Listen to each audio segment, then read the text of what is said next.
Hola, muy buenos días a todos. Un día frío, ¿no? Bastante frío esta mañana. Cuando hemos salido a la calle nos hemos dado cuenta que España en el norte está completamente nevada.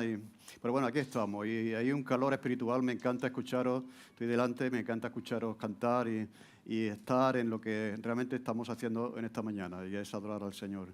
Queremos dar la bienvenida a las personas que se han añadido, ucranianas, que han venido por primera vez a Parque Este. Bienvenidos. Deseamos todo lo mejor para vosotros y vuestras familias. Y también pues damos las gracias a aquellos que colaboraron el domingo pasado con los alimentos, y también el equipo que estuvo aquí organizando la comida, las mesas, etcétera, etcétera. Fue un tiempo muy bueno de relación, de amistad con este grupo de hermanos de Ucrania. Así que gracias por colaborar, aunque yo sé que no pudisteis estar, pero estuvisteis de esta manera contribuyendo con los alimentos, con la comida, con los postres, que todo está muy bueno y todo gustó mucho. ¿De acuerdo? Vamos a tener una palabra de oración. Señor, gracias por tu palabra, gracias por lo que hemos cantado, por la persona de Jesús. Señor, gracias por la iglesia. Pedimos, Señor, una bendición especial para cada persona esta mañana, que lo que estamos haciendo aquí es algo sobrenatural, porque tú estás en medio de nosotros. El Dios creador del universo tiene una iglesia, tiene un pueblo y estás aquí con nosotros. Queremos darte gracias, Señor, y también pedirte bendiciones para cada uno, para cada familia, en toda circunstancia y situación. Gracias también por la palabra, como decía, que podemos abrirla y podemos aprender de ella en relación a lo que tú quieres hacer a través de la iglesia en el mundo. En el nombre de Jesús, amén. Todos tenemos ejemplos en nuestra vida. Puede ser un padre, puede ser un profesor, ¿de acuerdo? Puede ser un buen amigo, pero los ejemplos son como espejos donde cada uno de nosotros nos miramos, ¿de acuerdo? Miramos a esa persona y queremos parecernos en alguna medida a algún aspecto de la vida de esa persona. Lo mismo pasa con la iglesia, ¿de acuerdo? Hay iglesias que son verdaderos ejemplos donde la iglesia de todo tiempo, la iglesia de Parque Este, puede mirar, ¿de acuerdo?, para aprender y para imitar las conductas que ellos tuvieron en el pasado, para repetirlas nosotros en el presente. Una de esas iglesias modelo, una de esas iglesias ejemplares, pues es la iglesia de Jerusalén, es la primera iglesia. Y realmente ya la hemos visto, ya hemos estado estudiando ese pasaje y vemos que fue una iglesia realmente ejemplo para todas las iglesias. De hecho, si queremos mirarnos en un espejo, pues deberíamos mirar cómo eran los cristianos de la iglesia primitiva de la iglesia de Jerusalén.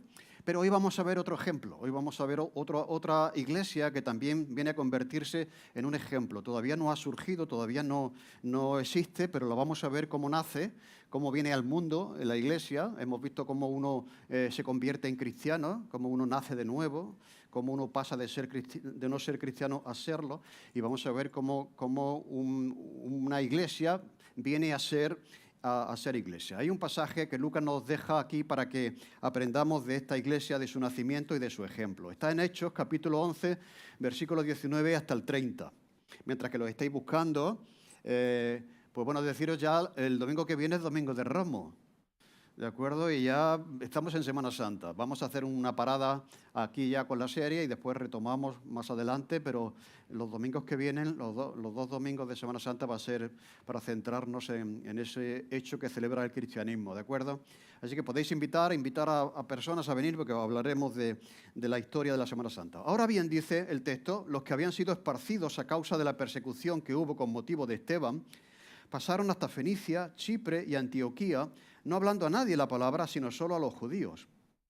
Pero había entre ellos unos varones de Chipre y de Cirene, los cuales, cuando entraron también en Antioquía, hablaron también a los griegos, anunciando el evangelio del Señor Jesús.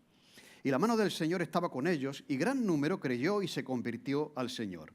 Llegó la noticia de estas cosas a oídos de la iglesia que estaba en Jerusalén, y enviaron a Bernabé que fuese hasta Antioquía.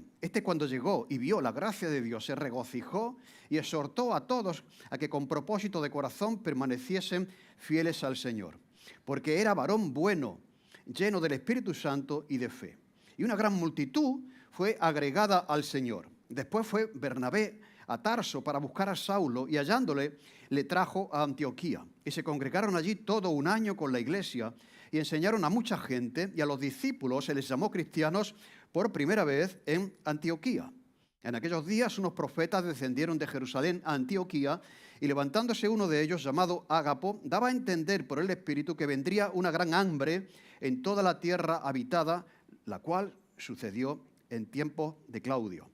Entonces los discípulos, cada uno conforme a lo que tenía, determinaron enviar socorro a los hermanos que habitaban en Judea, lo cual, efectivamente, en efecto, hicieron, enviándolo a los ancianos por mano de Bernabé y de Saulo. Mira, después de la conversión de Pablo y de Cornelio, que son personajes muy importantes en la historia de la iglesia, Lucas quiere que veamos cómo Pablo se convierte al cristianismo, a la persona de Jesús, y también Cornelio, pues Lucas vuelve a dirigir la atención de los lectores, de nosotros, de nuevo a Hechos capítulo 4. Hechos capítulo 4, ¿os acordáis? Cuando Esteban fue lapidado, murió, y por causa de esa persecución tan grande contra la iglesia, que termina con la muerte de Esteban, pues muchos tuvieron que salir corriendo, ¿de acuerdo? Y muchos se dispersaron por otros lugares, y dice el texto que los que habían sido esparcidos a causa de la persecución que hubo con motivo de Esteban, iban por todas partes anunciando el Evangelio. Así que allá por donde iban compartiendo su fe en la persona de Jesús. ¿Y por qué lo hace? ¿Por qué Lucas de nuevo nos vuelve? Es como si retrocediésemos, como las series estas de televisión que vuelven atrás, ¿de acuerdo? ¿Por qué lo hace? Porque quiere ahora, ha señalado dos personajes con nombre y apellidos, ¿de acuerdo? Pablo y Cornelio, pero ahora quiere que veamos gente sencilla, normal y corriente que ni siquiera sabemos su nombre. Y valora también el trabajo de esas personas. Y cómo ellos fueron los que comenzaron la iglesia de Antioquía. No fueron personas importantes, no fueron los apóstoles, no fue Pablo, ¿de acuerdo? Fueron cristianos que iban por donde iban, huyendo de la persecución, compartiendo el Evangelio. Y él quiere valorar el trabajo de tantos y tantos cristianos que hacen un servicio desinteresado sin que nadie siquiera sepa su nombre. ¿De acuerdo? Y esto es importante, reconocer a aquellos cristianos anónimos que dan lugar a que el Evangelio se extienda, y en este caso al nacimiento de una de las iglesias más importantes del Nuevo Testamento, y yo creo que también que de la historia de la iglesia. Mirad, cuando miramos iglesias modelo, iglesias ejemplares, Jerusalén, pero ahora surge esta iglesia, ¿de acuerdo?, que llega a ocupar un lugar quizás más importante que la propia iglesia de Jerusalén. Mirad, vamos a ver un poquito aquí en el plano, en el mapa, que el centro del cristianismo pues estaba aquí, en Jerusalén. En esa primera parte, Judea y Samaria, ¿de acuerdo? Y ahora los que salen huyendo de Jerusalén, pues vienen por todos los lugares por aquí y llegan hasta aquí, hasta Antioquía. Bien, Antioquía se convirtió a partir de aquí en el centro desde el cual otras iglesias serían abiertas por la zona. Es importante esta iglesia porque fue la que estaba detrás de los viajes misioneros de Pablo. Aquí está el primer viaje misionero de Pablo, veremos más adelante los siguientes, y todos los viajes misioneros de Pablo surgen por el apoyo y por el envío, no de la iglesia de Jerusalén, sino de la iglesia de Antioquía. Así que todo lo que hizo Pablo, ¿de acuerdo?, todas las iglesias que abrió y todos los lugares que alcanzó, lo hizo gracias a esta iglesia que, entre otras cosas, vamos a ver algunas cosas hoy, era una iglesia misionera, con la visión de ir al mundo y alcanzar a todo el mundo con el Evangelio, ¿de acuerdo? Por eso digo que es muy importante. En la estrategia, cuando nosotros vamos a ver la estrategia que Jesús hace, cuando dice yo edificaré mi iglesia, bueno, ¿cómo lo hace? Pues lo que vemos aquí es que el Señor está edificando su iglesia, estableciendo puntos, lo que podríamos decir que son iglesias madres, para desde ahí alcanzar a los lugares más próximos, más cercanos, y así se va desarrollando el plan de Dios al edificar su iglesia. Así que el primero fue Jerusalén, el primer foco, la iglesia madre fue Jerusalén, pero el segundo foco es la iglesia, como hemos dicho, de Antioquía. Mirad, desde la iglesia de Jerusalén se alcanzó Samaria, Lida, Jope, Cesarea, Tiro y Sidón. Desde la iglesia de Antioquía, desde esta iglesia que vamos a ver hoy cómo surge y cómo es, pues se alcanza Chipre, Galacia del norte y del sur, Antioquía de Pisidia, Iconio, Listra, Derbe y otros sitios. Y ahora, después de este segundo centro de expansión del cristianismo, vemos que el tercero es aquí, es Éfeso. Y desde aquí pues se alcanzaría toda esta parte y toda esta parte de aquí. O sea, son 3 iglesias ejemplares, ¿de acuerdo? La iglesia de Jerusalén, la iglesia de Antioquía y un poquito más adelante ya veremos que la iglesia de Éfeso. De hecho, ahí es donde está Juan, el apóstol, por mucho tiempo. Y desde ahí fue llevado al cautiverio, a la isla que está aquí, que está en este sitio. ¿De acuerdo? Muy bien, pues entonces tenemos eso en mente, una iglesia ejemplar. Y vamos a ver cómo era la ciudad, en primer lugar, ¿no? Vamos a ver las características de una iglesia ejemplar. ¿Cuáles son los rasgos? ¿Cuáles son aquellas cosas que nosotros deberíamos imitar en una iglesia, ¿no? ¿Qué puntos fuertes tenía la iglesia de Antioquía? En primer lugar, hablaremos un poco de la ciudad. La ciudad se llamaba la Reina de Occidente, tenía ese título porque fue fundada 300 años antes de Cristo. Quedaba a 480 kilómetros al norte de Jerusalén. Aquí está Jerusalén, como hemos visto, y estaba arriba desde Jerusalén. Desde aquí hasta aquí había 480 kilómetros y era la tercera ciudad más importante del Imperio Romano. Aquí ya tenemos una pista. O sea, el Señor está siguiendo la estrategia de situar las iglesias madres en lugares estratégicos, en lugares donde hay multitud de personas, donde hay movimiento cultural, donde hay movimiento económico, donde hay también movimiento religioso. Esta era una ciudad muy religiosa, pero esta ciudad estaba influenciada por la mentalidad romana y adoraba a muchos dioses, ¿de acuerdo? Pero era una ciudad sumamente religiosa, cultural, porque tenía anfiteatros, museos y palacios. Era una ciudad, como decía, la tercera ciudad más importante. Primero era Roma y esta era la tercera. Podríamos decir, la segunda era Alejandría, la segunda ciudad más importante del Imperio Romano después de Roma era Alejandría, y la tercera era Antioquía. Tenía como 500.000 habitantes, Sevilla tiene 700.000 ahora, pues imaginad en aquel tiempo una iglesia con 500.000 de habitantes, la importancia que tenía en toda la zona, ¿de acuerdo? Mirad cómo el Señor... Las iglesias en las ciudades son muy importantes, porque al final la gente llega a la ciudad y la gente termina mudándose a la ciudad. Bueno, hay por ahí una estadística que dice que dentro de 30 años el 80% de la población mundial vivirá en ciudades, no va a vivir en pueblos ni en el campo, vivirá en las ciudades. Así que si nos importa la gente, ¿de acuerdo? Pues debería importarnos la ciudad, porque en la ciudad hay mucha gente. ¿No es verdad?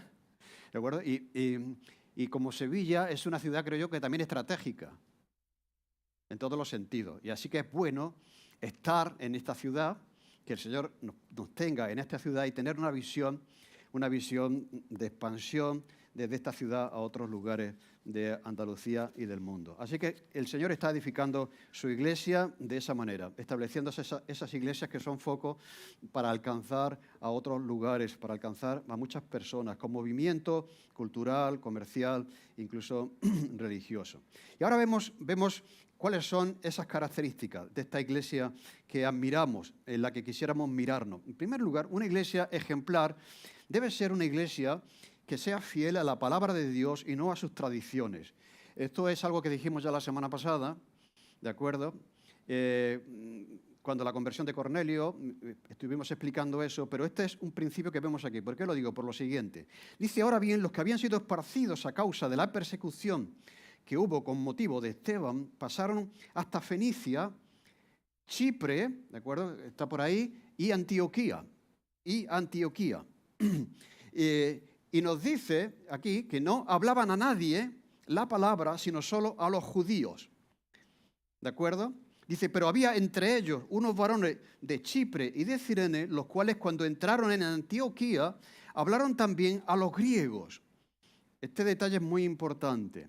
Anunciando el Evangelio del Señor. O sea, yo creo que adrede Lucas nos quiere presentar esta realidad de cómo nació esta iglesia, porque él identifica aquí que hay dos grupos de cristianos que llegan a esta ciudad, que llegan a Antioquía, donde no había iglesia, y empiezan a predicar el Evangelio. Y dice Lucas que el primer grupo solamente predicaba a los judíos. No quería saber nada con los griegos, con los gentiles. Y ahora el segundo grupo, que procede de Chipre, de donde era Bernabé, que vamos a ver después, Bernabé era de Chipre, y de Cirene, del norte de África, ellos dicen que hablan también a los griegos. Bien, lo cual quiere decir que el primer grupo que llega a esa ciudad tiene prejuicios, como hemos visto. Tiene prejuicios religiosos y raciales. Se consideran superiores por ser judíos y por lo tanto el Evangelio es para los que son como nosotros, judíos. Pero los que no son como nosotros, el Evangelio no es para ellos. ¿Entendéis? Aquí hay prejuicios raciales y religiosos. Solamente hablaban a los que eran como ellos. Y dice Lucas que el segundo grupo no tenía ningún tipo de prejuicio y habló a todos. Habló a todos. Gracias a este segundo grupo que habló a todos, la iglesia que se formó incluía a todos. Porque por sus tradiciones, por su manera de entender la ley, el evangelio y eso, pues ellos discriminaban a ciertas personas. Ya lo vimos la semana pasada para no entretenernos, ¿de acuerdo? Así que el segundo grupo fue el que hizo posible pues que el evangelio llegase a todas las personas, ya fuesen griegos, ya fuesen judíos, sean quienes fueran, ¿no? Y todos eran bienvenidos en esa iglesia. ¿Podéis imaginaros qué tipo de iglesia y qué tipo de cristianos formaría esa iglesia que discriminaba a un sector de la población, que los consideraba inferiores por sus tradiciones? Porque ellos consideraban que la tradición decía que para ser como ellos tenían que circuncidarse y someterse a la ley de Moisés y a las tradiciones de los judíos. ¿Entendéis? Entonces aquí ya estamos viendo cómo hay un sector de la iglesia que sigue teniendo prejuicios, como decíamos el otro día, pero vemos un sector de la iglesia, de los cristianos, que ya no tienen prejuicios y entienden que el evangelio es para todos. ¿De acuerdo? Y esto es lo que decimos. Lo primero, si queremos formar una iglesia, tiene que ser una iglesia fiel a la palabra de Dios y no a los prejuicios de nuestras tradiciones. Una iglesia edificada que nace de una doctrina que es sana, y la doctrina sana es aquella que no hace discriminación entre las personas. ¿De acuerdo? Así que este primer punto creo que es importante. Una iglesia ejemplar es aquella que es fiel a la enseñanza de la palabra de Dios. En segundo lugar, una iglesia ejemplar es una iglesia que predica el evangelio y que crece al predicar el evangelio. Dice que anunciando el evangelio del Señor Jesús, o sea, esa es la tarea de la iglesia, es compartir el evangelio. Y al hacerlo dice que la mano del Señor estaba con ellos. Y gran número creyó y se convirtió al Señor. Dice que la mano del Señor estaba con ellos. Y yo digo, ¿con quién? ¿Con el primer grupo o con el segundo? ¿De acuerdo? ¿Con quién estaba la mano del Señor? ¿Con el primero que discriminaba a la gente o con el segundo? Con el segundo, que predicaba el evangelio a todos. Y dice que gran número creyó y se convirtió al Señor. Y más adelante, cuando vemos lo que hizo Bernabé, cuando viene Bernabé, lo vamos a ver después, dice que una gran multitud. Dice aquí que el fruto del trabajo de este grupo fue que gran número creyó, y luego cuando viene Bernabé dice que una gran multitud, ya no se cuentan las personas, ya se habla de multitud, y gran multitud fue agregada al Señor. Mira, es muy interesante, ¿no? Que es el Señor el que está tocando los corazones para que las personas se vuelvan al Señor. O sea, es como que el Señor está agregando gente a sí mismo, que es lo que Él quiere, que le sigamos a Él. Y fue agregada al Señor. Así que cuando la iglesia predica el evangelio, la mano del Señor está con ella y la iglesia crece. Y esto es algo que hemos de hacer, predicar el evangelio y rogar, Señor, por favor, que tu mano esté con nosotros, que nos acompañe. Dice que cuando eso pasó, creyeron, después se convirtieron y en tercer lugar fueron agregados. Este es el proceso que sigue las personas que no conocen al Señor, ¿de acuerdo? Escuchan el evangelio, creen en el evangelio, se convierten y son agregados al Señor, porque ya son cristianos, ¿de acuerdo? Y también son agregados a la iglesia. Decíamos que la finalidad de la conversión es que cada uno de los convertidos termine formando parte de una iglesia local. Por lo tanto, la segunda cosa, seguir predicando el evangelio del Señor Jesús. En tercer lugar, el tercer rasgo ejemplar de esta iglesia es que tiene que tener liderazgo. Liderazgo que podríamos decir que sea capacitado y un liderazgo también que sea compartido. Dice que esto tuvo que ser algo, cuando dice que hay una gran multitud, tuvo que ser algo extraordinario. Dice que llegó a oídos de la iglesia de Jerusalén.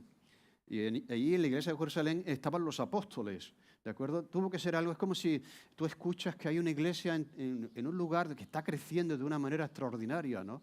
Oye, y llama la atención de todo el mundo. Oye, ¿qué es lo que está pasando ahí, no?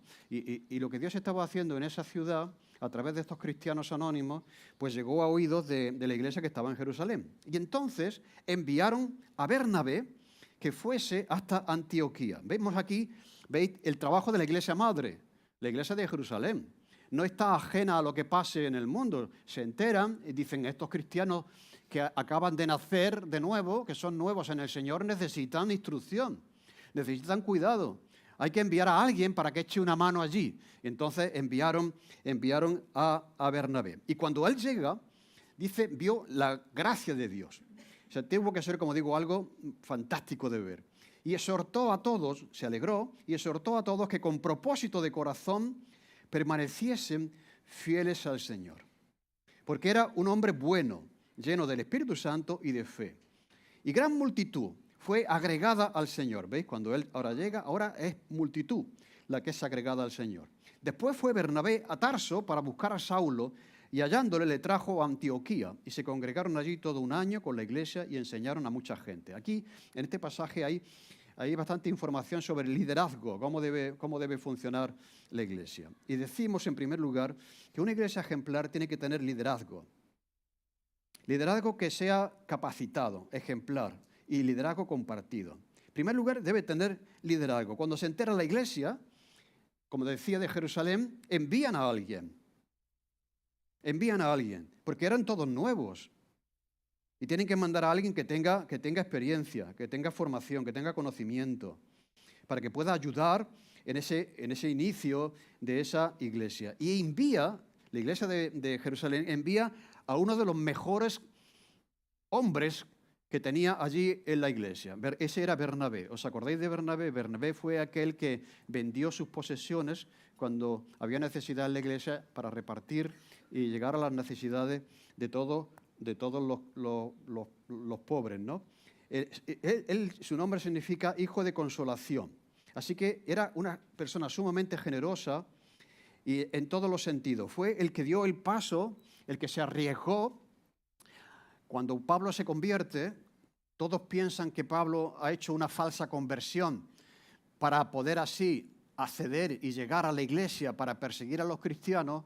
Él se arriesga y dice, no, Pablo es creyente, hemos de aceptarlo en la iglesia, es como uno de nosotros. Eso, amigo, eso habla del carácter de esta persona. Muchos dirían, mira, yo no voy, yo con Pablo yo no cuentes conmigo, porque como lo vean, me va a coger y me va a arrestar, como está arrestando a todos los cristianos. Eso demuestra también carácter, ¿no? Esa disposición a introducir a Pablo en la comunidad cristiana cuando todos temían y sospechaban de Pablo. Así que era un hombre extraordinario. Barclay, que es un comentarista del libro de los Hechos, dice que era un hombre con el corazón más grande de la iglesia. Se ve que era una persona con un gran corazón, una persona sumamente liderazgo capacitado, o sea no tiene que tener unos rasgos de carácter y de madurez evidente, ¿de acuerdo? Así que, pero en primer lugar, la iglesia debe tener liderazgo, ¿de acuerdo? Y es lo que hace la iglesia de Jerusalén. Cuando ve que allí hay un montón de convertidos, que todos son nuevos, que todos acaban de aterrizar en la fe cristiana, que no saben por dónde tirar, pues necesitan la ayuda de alguien que tenga esa experiencia. La iglesia envía a Bernabé. Debe también tener, en segundo lugar, otra lección que vemos aquí, que el liderazgo debe ser capacitado. Lo he dicho antes, pero ¿qué quiere decir esto? Era un varón bueno, lleno del Espíritu Santo, de fe, además de generoso. Era una persona también valiente, reconciliadora, capaz de introducir, como decía, a Pablo. Y ese es un gran nivel. O sea, ese es un nivel, un perfil alto del carácter que tienen que tener los líderes de la iglesia. Y eso es un reto para todos los que son responsables. No vale cualquiera. Tiene que tener rasgos evidentes de carácter, de madurez, de entrega a la obra, de amor por el Señor, como los tenía Bernabé. Y se pone el acento aquí, en eso, que era un hombre lleno de fe, generoso, etcétera, etcétera. Y no dice nada de su formación, no dice nada de los estudios que tenía, no dice nada ni siquiera de los dones que tenía Bernabé. Se habla del carácter. Cuando vamos a buscar a alguien para una tarea, vamos a mirar el carácter de esa persona. Porque por el carácter uno sube o baja. Habéis visto lo de los Oscars, ¿no? El carácter. El carácter te sube arriba o te tira al suelo. ¿De acuerdo? No importa la formación que tengas, si eres buen o mal actor, esa expresión de carácter en ese momento de la bofetada de Will Smith es una expresión de carácter de esa persona. Y eso, ¿me entendéis?, es sumamente importante. A la hora de escoger, ya sea cual sea el área de ministerio que tengamos, si eres responsable de un área, de un ministerio en la iglesia, o eres responsable de algo en cualquier sitio, no mires tanto los créditos que tiene esa persona a nivel de formación, ¿me entendéis? Mira cómo es esa persona, mira el carácter de esa persona. Eso por encima de todo, según la Escritura. Cuando se escogen los líderes políticos, el rasgo que menos importa es precisamente ese. Lo que se mira es la influencia que va a tener o que tiene esta persona sobre los demás. Pero luego al final lo que levanta o tira al suelo a alguien es el carácter. ¿Entendéis? Y esta es la diferencia que presenta el Nuevo Testamento a la hora del liderazgo. Fuera de la iglesia se buscan otras cosas. Antes se buscaba mucho la formación, ¿no? que esté muy bien preparado. Sí, pero si es una persona muy bien preparada, con un montón de diplomas y no sabe tratar a la gente, ¿me entendéis? El mayor problema que tienen las empresas es con las personas, con el carácter de las personas. ¿Me entendéis? Entonces, al final, eso es sumamente importante. Dice que cuando llega a la iglesia y ve lo que Dios está haciendo, se alegra de lo que Dios está haciendo. Vemos el contraste con aquellos que no se alegraban cuando Pedro va y predica en casa de Cornelio y se convierten todas las personas que estaban allí. Algunos no se alegran, pero Bernabé se alegra de lo que está pasando. Y exhortó a todos a que en propósito de corazón permaneciesen fieles al Señor. Mira, esto es muy importante, que es el consejo que da a esos cristianos recién convertidos, Bernabé. Dice que con propósito de corazón permaneciesen cada uno de ellos fieles al Señor. Es muy importante en la vida la perseverancia. ¿A que sí? En todos los aspectos de la vida. Porque mirad, cogemos una cosa, nos encaprichamos con algo, a la semana ya lo abandonamos, vamos a hacer esto, nos metemos de lleno, a las 3 semanas lo dejamos. O sea, no perseveramos. Y la perseverancia es fundamental en todas las áreas de la vida. ¿De acuerdo? Enseñar a nuestros hijos que hay que mantenerse firmes durante largo tiempo en una cuestión. No estar yendo de aquí para allá sin saber bien dónde quieres estar y perdiendo el tiempo. La perseverancia es importante y mucho más en la vida cristiana, ¿no? Llegar al final de nuestros días y decir, he acabado la carrera, he guardado la fe, como hizo Pablo, eso no lo dice todo el mundo. Porque muchos se quedan por el camino, porque no han perseverado. Así que poder llegar a una edad adulta y decir, aquí estoy en la iglesia, siendo fiel con mis convicciones, con mis creencias, siendo fiel al Señor, es algo que se dice cuando se persevera. Cuando no se persevera, no se puede decir. Ahora dice que exhorta a todo que con propósito de corazón permaneciesen fieles al Señor, lo cual quiere decir que esto hay que proponérselo. La perseverancia es una decisión.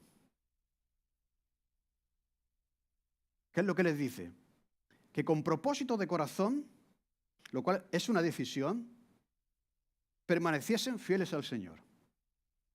No se puede permanecer fiel al Señor si no hemos tomado la decisión previa de ser fieles. De decidir en nuestro corazón que sabemos en quién hemos creído y que nada ni nadie va a desviarnos de nuestra decisión. ¿Me entendéis? Así que la perseverancia es una decisión. O sea, si tú estás ahí, que coges una cosa, la abandonas, coges otra, toma la decisión de perseverar y terminar ese curso que has empezado. ¿Me entendéis? Tienes que tomar la decisión de perseverar. en tu corazón. Y la decisión es seguir siendo fiel al Señor. En tercer lugar, eso es lo que Él hace, eso es lo que Él está transmitiendo. En tercer lugar, tiene que ser una iglesia que tenga liderazgo capacitado, hemos dicho, pero también un liderazgo compartido. ¿Qué quiere decir esto? Bueno, pues Bernabé era allí, podríamos decir, el gallo del gallinero. O sea, Bernabé, hay multitud de personas que se acaban de convertir y tenemos ahí una persona con experiencia que lleva ya mucho tiempo en el Señor y podría decir Bernabé, aquí estoy yo.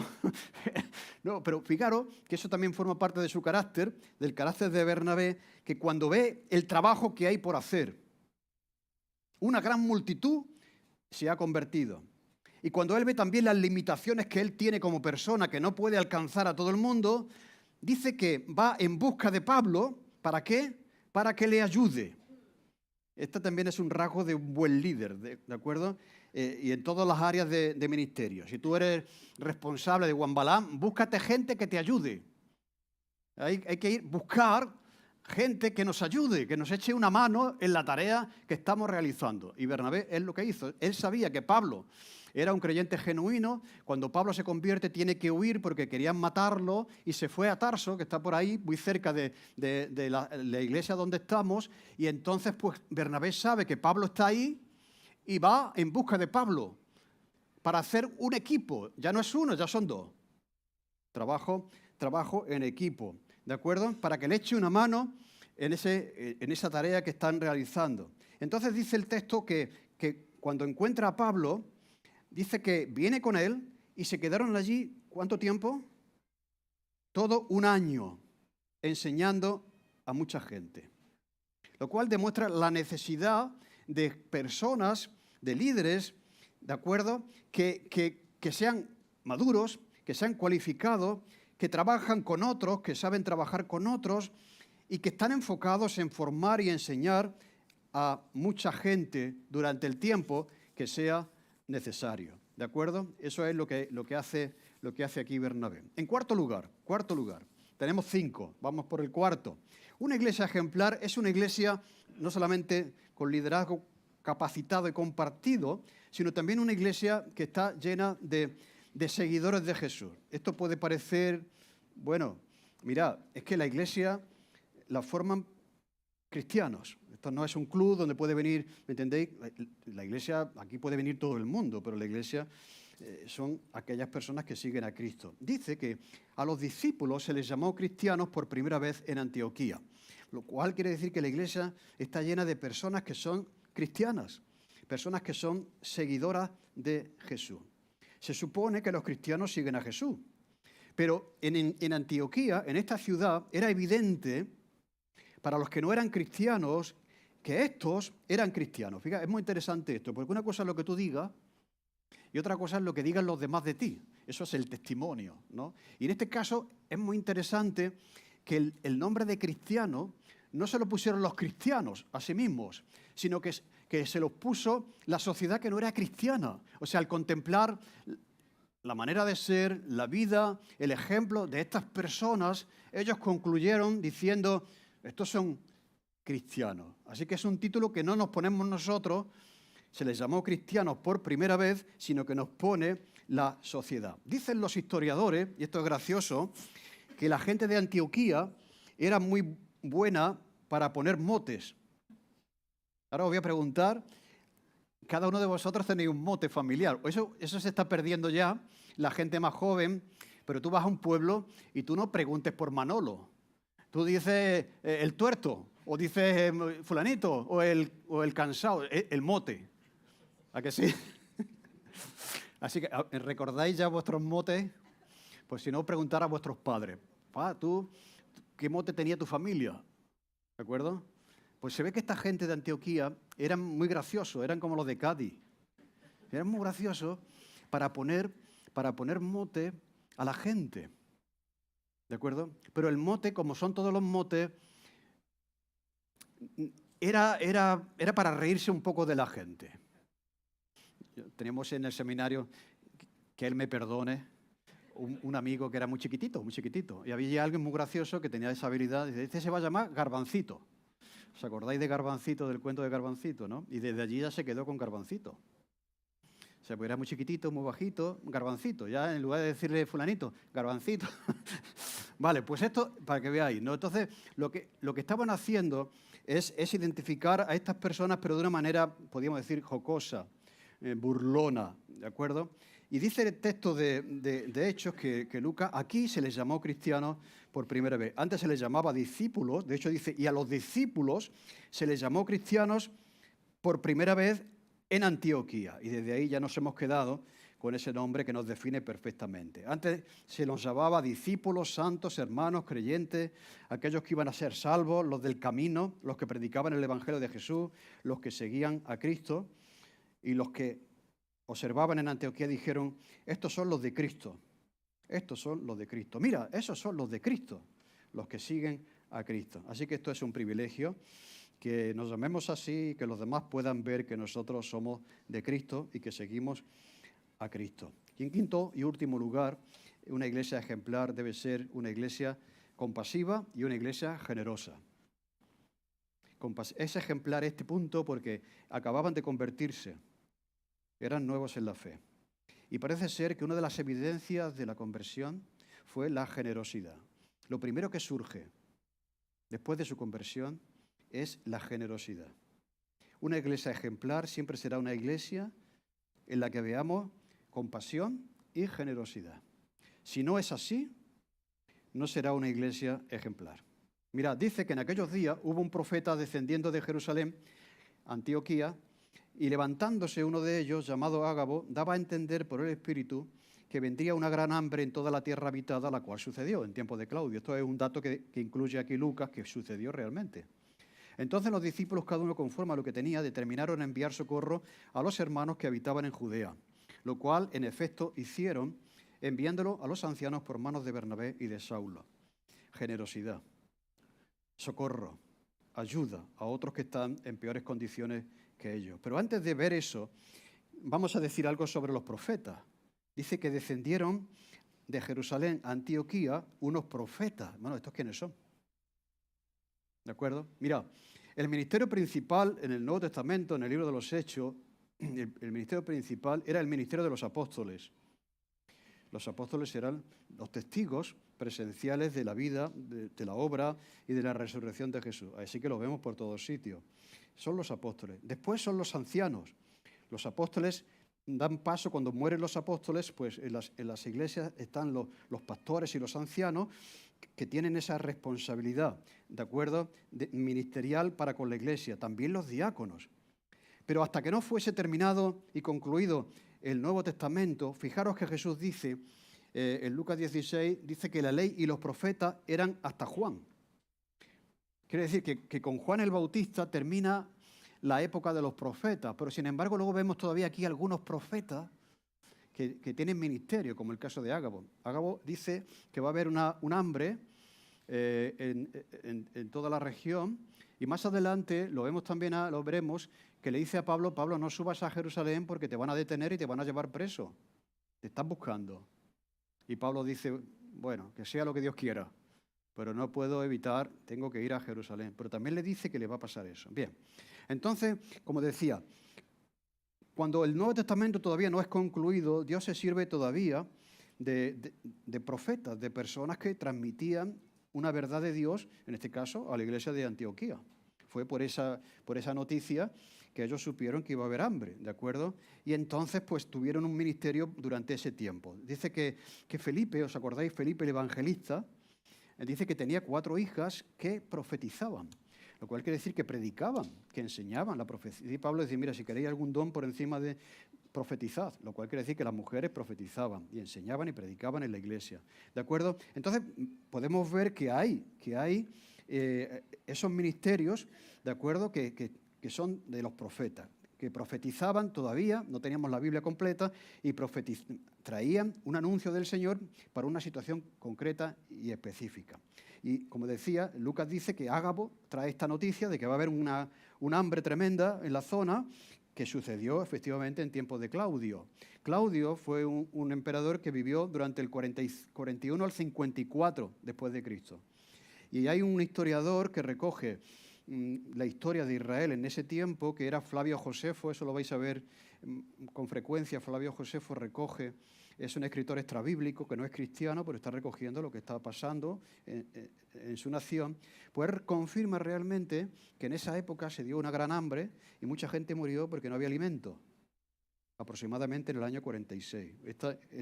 Este testimonio de Flavio Josefo confirma la veracidad de la profecía de Ágabo en relación a esa necesidad. Mira, y esa necesidad movió el corazón de los cristianos en Antioquía, la necesidad que tenían otros hermanos, en Jerusalén concretamente. Dice que cuando escuchan esto, los discípulos, pues deciden hacer algo, cubrir esa necesidad.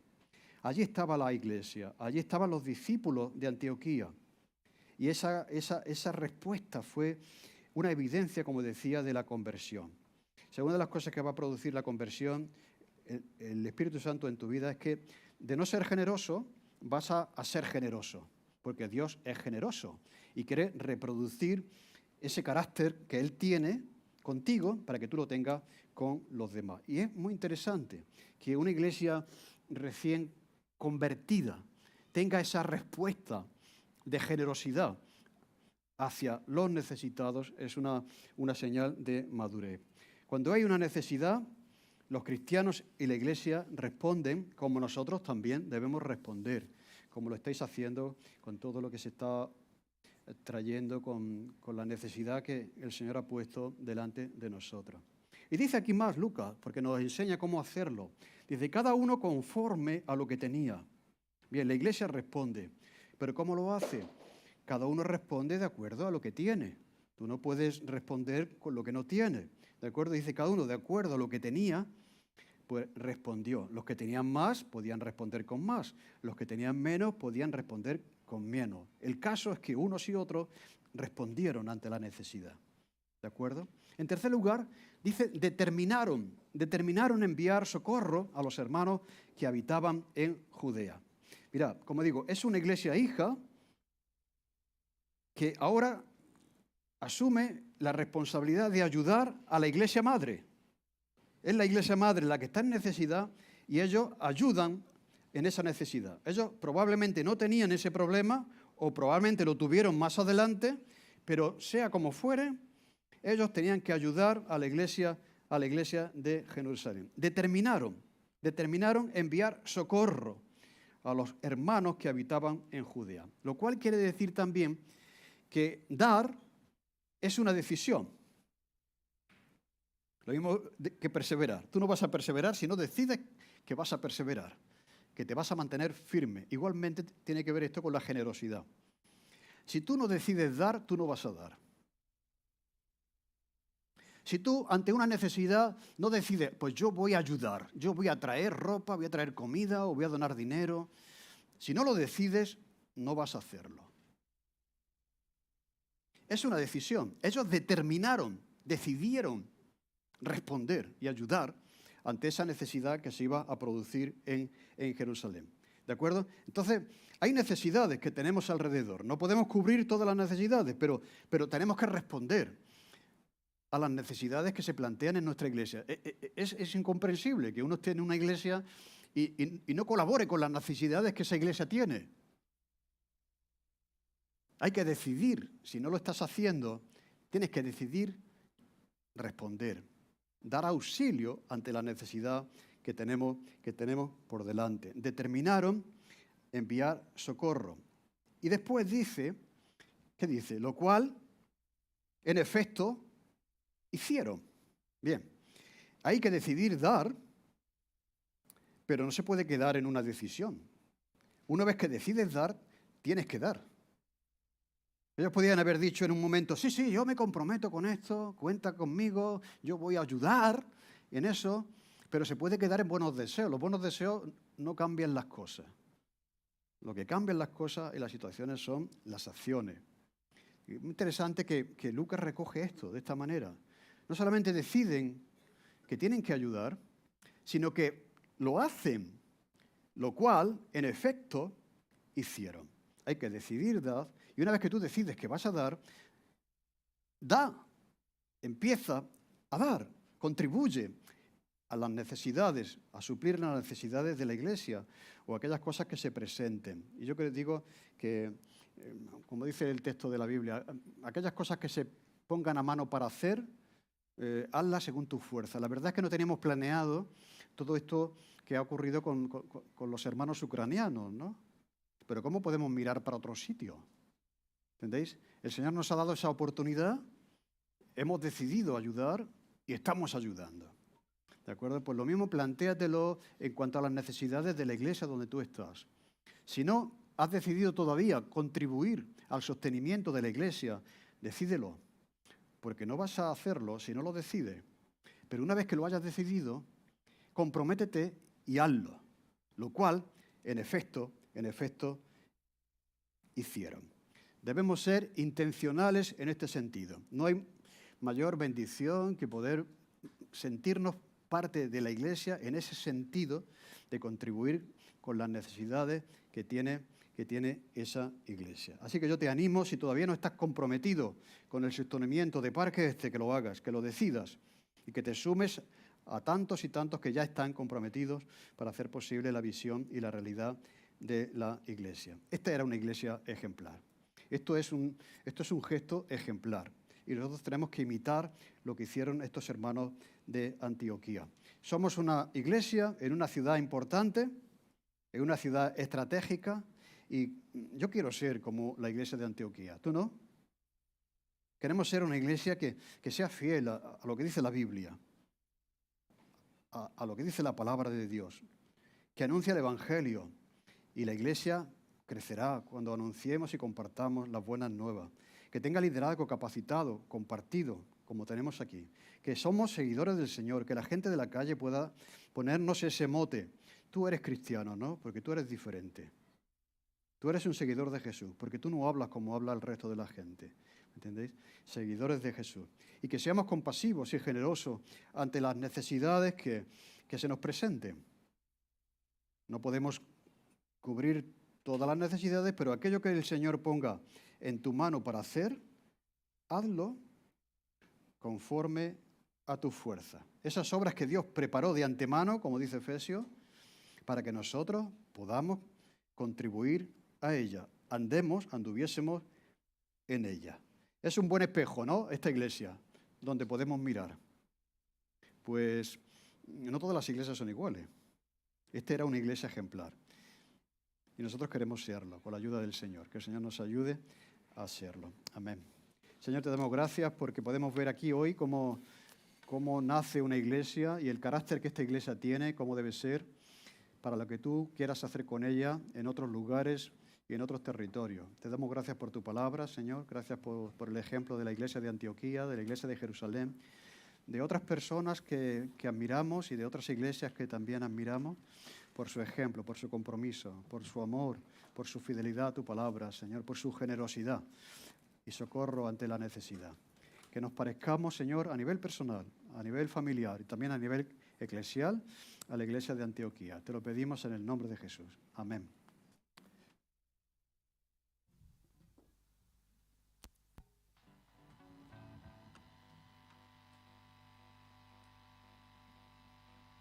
Bien, gracias por la palabra, Pepe, y vamos a disfrutar, vamos a ponernos de pie y vamos a cantar esta última canción y